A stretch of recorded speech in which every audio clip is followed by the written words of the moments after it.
गुरुजी, जैसे नाम जप हम किसी भी अवस्था में कर सकते हैं, क्या पंचाक्षरी मंत्र का जप भी नहीं, हम कर सकते हैं? नहीं नहीं नहीं। पहली बात, पंचाक्षरी मंत्र गुरु प्रदत्त होना चाहिए। दूसरी बात, वो पवित्र अवस्था में ही जपा जाता है।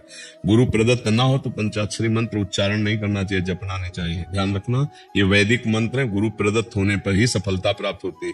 आजकल जो इसे गान करते हैं ना, जोर से शब्दों के उच्चारण, बिल्कुल बात समझ लीजिए, मुख से ऐसे उच्चारण करना मंत्रों का बिल्कुल निषेध है। ये वैदिक मंत्र है, ऐसे नहीं कि आप सुन लिए जैसे गानों में, फिल्मी गाने में नहीं बजते हैं और वो पूरा मंत्र उच्चारण करते हुए, ये सब ये गलत बात है।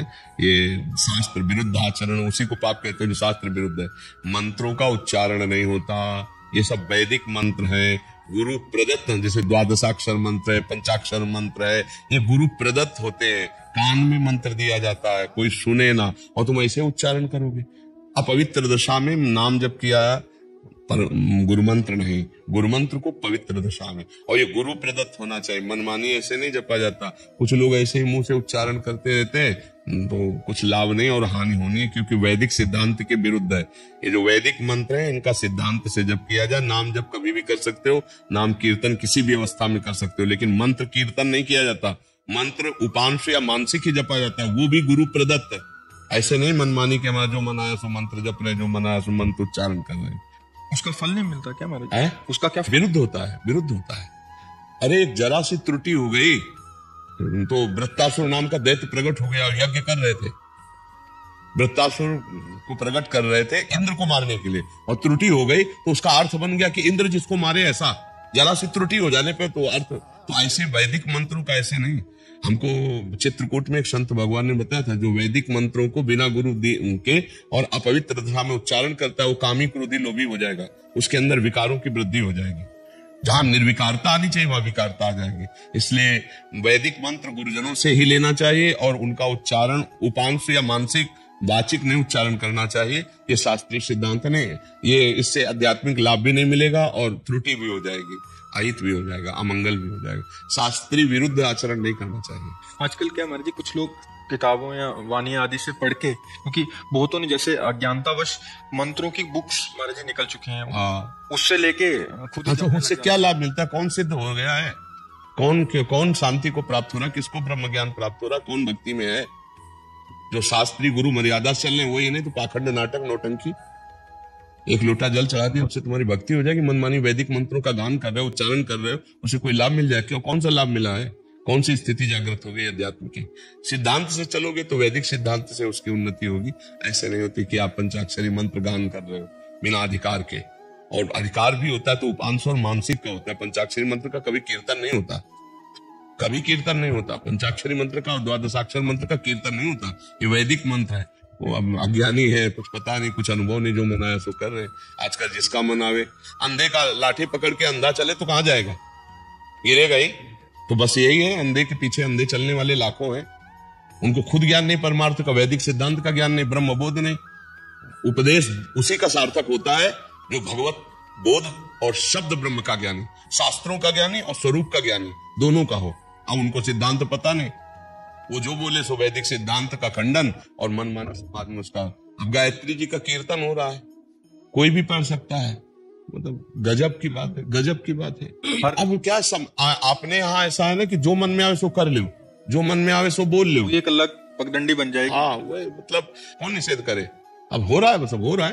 पहले ऐसा नहीं था, तस्मात् शास्त्रम प्रमाणम थे। आप ऐसे नहीं बोल सकते। सबको डर था कि गुरुजन है। अब जैसे हमारे आद्य गुरु शंकराचार्य जी के 4 मठ हैं, 4 मठों में बड़े बड़े कौन मानता है? नहीं तो हमारे राजा हैं वो धर्म के। आद्य गुरु भगवान शंकराचार्य जी ने चारों दिशाओं में इसीलिए मठ स्थापित किए, धर्म स्थापन के लिए। विरोध कर सकते, तस्मात् शास्त्रम प्रमाणम थे, शास्त्र विरुद्ध आचरण हो रहा है, वो बोल देंगे। पर उनकी मान कौन रहा है? कौन मान रहा है? गुरुजनों की कौन मान रहा है? आचार्यों की कौन मान रहा है? सब मनमानी आचरण। ऐसे तुम्हारे की आगे चल के बहुत ऐसा, तो इसीलिए तो लिखा है कलिकाल में आगे चलकर भाव भ्रष्ट आचारा, सब संसारा धर्म सुने नहीं काना। कलिकाल बिहाल के मनुजा ने माने को अनुजातन। ये सब भ्रष्टता बढ़ती चली जाएगी। ये आज रुचि, संसार की रुचि, अगर बहुत बड़े महात्मा आ जाए यहाँ और एक तरफ यहाँ कोई अभिनय करने वाला नेत्री या अभिनेता बैठा हो, फिर आप देख लीजिए कि अगर उसकी तरफ कौन देखता है, इसकी तरफ कौन देखता है। संसार का क्षेत्र ये है। धर्म की बात कौन सुनना चाहता है? अभी कहो तो चढ़ बैठेंगे संसार के लोग। तस्मात् शास्त्रम प्रमाणम ते कार्याकार्यो व्यवस्थित। कौन शासन करे, कौन उन पे बोले? ये धर्म का विषय जानना बहुत कठिन है। कोई महात्मा, हम कह तो रहे चारों शंकराचार्य का एक शब्द भी आप मिस्टेक दिखा देना हमको, हम किसी संप्रदायवाद से बात नहीं करते। चारों मठ में जो बैठे अद्भुत विद्वान और शास्त्र के मर्मज्ञ और शास्त्र प्रमाणित बात बोलेंगे, लेकिन कितने मानने वाले? सनातन धर्म के विपरीत एक शब्द भी नहीं मिलेगा, शास्त्र के विपरीत शब्द नहीं मिलेगा अभी तक जो हमने देखा है। अब आगे भगवान जाने। अभी तक जो आद्य गुरु भगवान शंकराचार्य जी के पद में 4 मठों में बैठे हुए, ऐसा धर्म विरुद्ध नहीं होगा। शास्त्र के सम्मानित तस्मात् शास्त्रम, अब मानो या ना मानो गुरुजनों की बातें हैं, वो तो बोले नहीं, स्थापित ही इसीलिए किए गए थे पूरे भारत को धर्म के अंतर्गत बांध के रखना। विश्व विजयी आद्य गुरु भगवान शंकराचार्य, कोई बोलने वाला नहीं, सबको परास्त करके अपने सनातन धर्म के नीचे रखा। जब 4 मठ स्थापित चारों कोनों में किए, वो आज कौन मान रहा है? आचार्य परंपरा को, आचार्यों के आदेशों को कोई भाग्यशाली उपासक मानता है। नहीं, आचार्य परंपरा से कौन चल रहा है? मनमानी आचरण, जो मनावे सो बोलो, जो मनावे सो करो। रुपया हो गया, जो मनावे सो करो। आप भगवान हो, आपके सामने कोई टोकने वाला नहीं, कोई रोकने वाला नहीं। जैसा मनावे अर्थ पढ़ दो, जैसा मनावे बात बना दो। सामने वाले बैठे, उनको तो ज्ञान है नहीं, वो भोली श्रद्धा, अंधी श्रद्धा, बस झुके चले जा रहे हैं। शास्त्र का क्या आदेश है, शास्त्र का क्या उपदेश है? इससे हमें लगता है वैदिक मंत्रों को गुरुजनों से लेकर मानसिक जप पवित्र अवस्था में, उपांशु जप पवित्र अवस्था में, नाम जप कभी भी कहीं भी कैसे भी कीर्तन कर सकते हैं। अगर आपको यह वीडियो अच्छी लगी है तो वीडियो को लाइक करें, कमेंट करें और चैनल को सब्सक्राइब जरूर करें। और मैं आपको मिलता हूं कल एक और नए वीडियो के साथ। राधे राधे।